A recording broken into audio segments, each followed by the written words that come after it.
Hello friends, welcome back to the class. আজকের এই ভিডিওতে আমি তোমাদের রায়মার্টিনের 9 নম্বর অঙ্ক পেজ সলভ করব। এর আগে আমি অলরেডি তোমাদের 1 থেকে 8টি পেজ সলভ করে দিয়েছি। যদি দেখা না থাকে তাহলে ডেসক্রিপশনে দেওয়া লিঙ্ক থেকে তোমরা দেখে নিতে পারো। তো এখানে ফার্স্ট কোশ্চেন দেখো কি বলছে। একের ফার্স্ট কোশ্চেন, মূল বিন্দু থেকে এক্স ওয়াই বিন্দুর দূরত্ব কত? তো এর মধ্যে কয়েকটা অপশান দেওয়া আছে, এই অপশানগুলো থেকে তোমাকে বেছে নিতে হবে। তো মূল বিন্দু মানে 0 0, তো 0 0 বিন্দু থেকে এক্স ওয়াই এর দূরত্ব বার করতে হবে। তো তোমরা যেটা করবে, ফার্স্ট মূল বিন্দু মানে 0 0, এই বিন্দু থেকে আমাদের এক্স ওয়াই বিন্দুর দূরত্ব বার করতে হবে। তাহলে দুটি বিন্দু দেয়া থাকলে তার দূরত্ব বার করার ফর্মুলা নিশ্চয়ই তোমরা জানো, রুট এটা করে নিতে হয়। নিয়ে এই পয়েন্টটা মাইনাস এই পয়েন্ট, বা এটা মাইনাস এটা ঘুরিয়ে লিখলেও হয়। তো এটা মাইনাস এটা এই ঘরে বসাতে হবে। তাহলে অ্যাকচুয়ালি কি আসছে, root x square plus y square. তার মানে root x square plus y square হবে কিন্তু এখানে দূরত্ব, অর্থাৎ বি সঠিক উত্তর।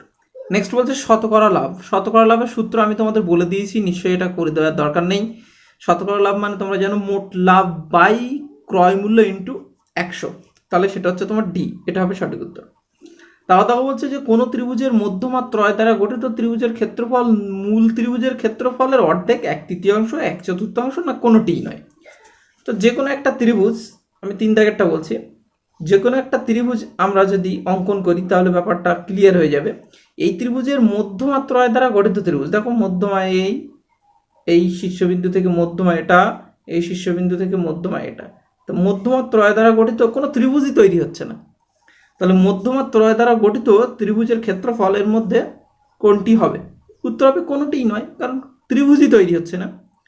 তারপর বলছে যে একটি আয়তক্ষেত্রের ক্ষেত্রফল বর্গক্ষেত্রের ক্ষেত্রফল সমান হলে কার পরিসীমা বেশি হবে? তো এটা আয়তক্ষেত্রের পরিসীমা বেশি হবে। কেন বেশি হবে সেটা আমি এর আগে তোমাদের একটা স্কুলে করিয়ে দিয়েছিলাম। তো সেটা হচ্ছে সম্ভবত তোমাদের 1-2 স্কুলে হবে। তো নেক্সট কোয়েশ্চেনে চলে আসো। নেক্সট কোয়েশ্চেন বলছে নিচের প্রশ্নগুলোর উত্তর দাও। এখানে ফার্স্ট কোশ্চেন বলছে 3x + 2y = 5 সমীকরণের লেখচিত্রের সমান্তরাল সরলরেখা বিশিষ্ট এবং সমাপতিত সরলরেখা বিশিষ্ট দুটি সমীকরণ। তো প্রথমে এই সমীকরণটা লিখে নেব, 3x + 2y = 5। সমীকরণটা হচ্ছে 3x + 2y = 5।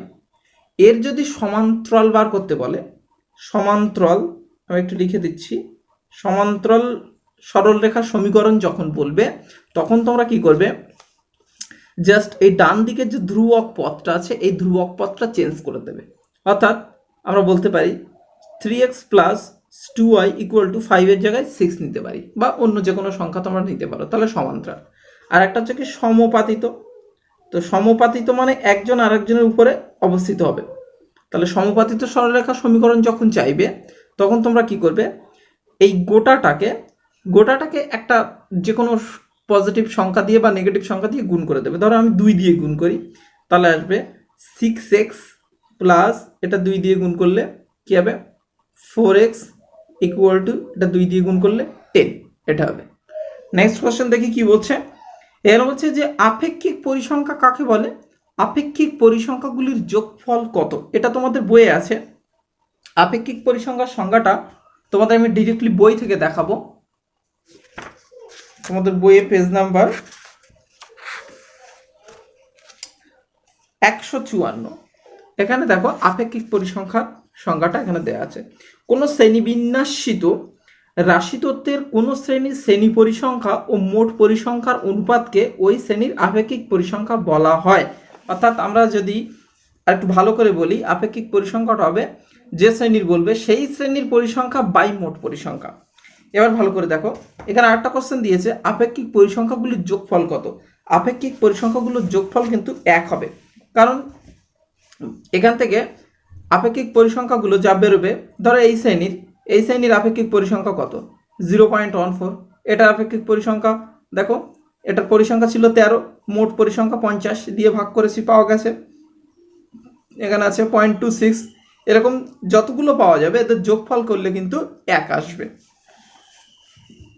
তারপর দেখো বলছে প্রমাণ করো যে ত্রিভুজের ক্ষেত্রফল 1/2 ইন্টু ভূমি ইন্টু উচ্চতা। তো এটা তোমরা বইয়ে পেজ নাম্বার 184-তে পেয়ে যাবে।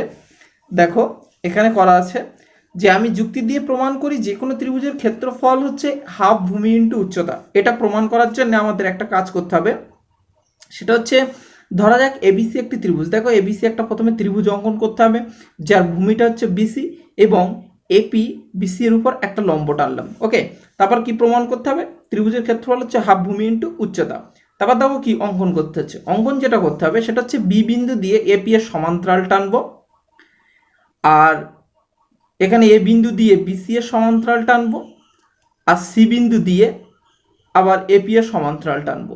তাহলে এই তিনটি সমান্তরাল সরলরেখা কিন্তু দুটি বিন্দুতে ছেদ করবে, সেটা হচ্ছে ডি আর ই। সেই ডিই আমরা যুক্ত করে দেবো।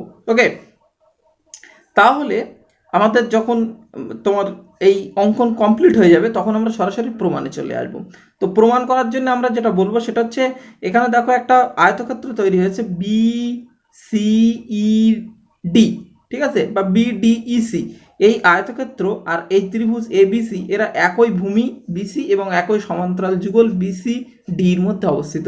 অর্থাৎ এই ত্রিভুজটার ক্ষেত্রফল এই আয়তক্ষেত্রের ক্ষেত্রফলের অর্ধেক হবে। তাই লিখছি দেখো ত্রিভুজ এর এবিসি এর ক্ষেত্রফল হচ্ছে হাফ ইন্টু আয়তক্ষেত্রের ক্ষেত্রফল। আবার দেখো আয়তক্ষেত্রের ক্ষেত্রফলের সূত্র কি? ভূমি ইন্টু উচ্চতা, ঠিক আছে, বা দৈর্ঘ্য ইন্টু প্রস্থ বলতে পারি। তাহলে এখানে হচ্ছে ভূমি হচ্ছে তোমার কত? বিসি, আর উচ্চতা হচ্ছে বিডি। বসিয়ে দেওয়া হয়েছে half into BC into BD.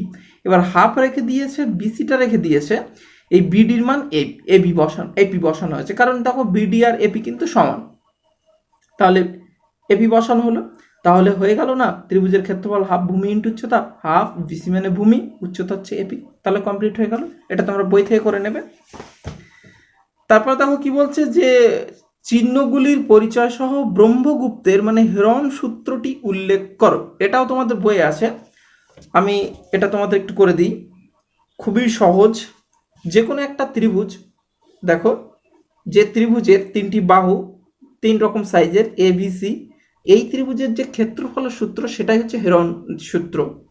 তো ভালো করে দেখো, এখানে আমাদের প্রথমে অর্ধ পরিসীমা এস বার করতে হবে। অর্ধ পরিসীমা মানে কি? এদের যে পরিসীমা এ বি সি বাহুগুলির যোগফল বাই 2, এটা হচ্ছে অর্ধ পরিসীমা। তাহলে এই যে বিষমবাহু ত্রিভুজের ক্ষেত্রফলের সূত্র কি হবে? ধরো ত্রিভুজটা ক্ষেত্রফলের সূত্রটা আমি বলছি, দেখো ত্রিভুজের ক্ষেত্রফলের সূত্র হবে root s into s minus a, অর্থাৎ অর্ধ পরিসীমা ইন্টু অর্ধ পরিসীমা মাইনাস একটি বাহু, অর্ধ পরিসীমা মাইনাস অপর একটি বাহু, অর্ধ পরিসীমা মাইনাস অপর একটি বাহু। তাহলে এই হচ্ছে বিষমবাহু ত্রিভুজের ক্ষেত্রফলের সূত্র। এটাই হচ্ছে হেরনস ল। এটা তোমরা কোষে দেখি 15 অধ্যায়ে তোমরা পেয়ে যাবে এটা। তারপর দেখো এখানে কি বলছে যে প্রদত্ত চিত্রের পরিধি নির্ণয় করি। একটা চিত্র দিয়েছে, এই চিত্রের পরিধি নির্ণয় করি। তো ভালো করে দেখো, এখানে এই চিত্রের পরিধি নির্ণয় করা মানে চারটি, এই দেখো যে কোনো একটা বৃত্তের কথা, অর্ধবৃত্ত দেখো, এটা একটা অর্ধবৃত্ত। তাহলে এই অর্ধবৃত্তের পরিসীমার সূত্র কি? একটা পূর্ণবৃত্তের পরিসীমার সূত্র হচ্ছে 2πr, বা পরিধির সূত্র 2πr। তাহলে অর্ধবৃত্তের পরিধির সূত্র হচ্ছে πr। তো এখান থেকে ব্যাসটা কিন্তু দেয়া আছে 14, তাহলে 8টা হবে 14/2। তাহলে আমরা বলতে পারি এই চিত্রে, ওই চিত্রে আমরা বলতে পারি 8টা হচ্ছে 14/2, তার মানে আমরা বলতে পারি 7 সেন্টিমিটার। আর 8টা যদি 7 সেন্টিমিটার হয় তাহলে এই যে অর্ধবৃত্ত দেখতে পাচ্ছ, এই অর্ধবৃত্তের পরিসীমার সূত্র কি হবে? একটা যে কোনো একটা অর্ধবৃত্তের পরিসীমার সূত্র হবে কত? πr, ঠিক আছে। এবার এরকম এই চিত্রের পরিসীমা মানে কি? এরকম অর্ধবৃত্ত 1টা 2টো 3টে 4টে আছে, তাহলে আমরা বলবো 4πr। অর্থাৎ আমরা বলবো কি, আমাদের যে পরিসীমাটা বার করতে হবে সেই পরিসীমাটা হবে 4πr। 4 ইন্টু পাই এর মান 22/7 ইন্টু আর এর মান 7, তাহলে এটা কেটে গেল। অর্থাৎ আমাদের পরিসীমা আসবে 4 2 8 4 2 8 88 সেন্টিমিটার। তাহলে কিন্তু আমাদের এখানে হাবড়া হাই স্কুলটা কিন্তু কমপ্লিট হয়ে গেল। ওকে, এরপরে দেখো বড় কোশ্চেন আছে 3 নাম্বার 4 নাম্বারের। এর মধ্যে যে কোনো কোশ্চেনের প্রয়োজন হলে বা সমস্যা থাকলে তোমরা অবশ্যই কমেন্ট করবে, আমি ভিডিও দিয়ে দেবো। ওকে, থ্যাংক ইউ ফর ওয়াচিং।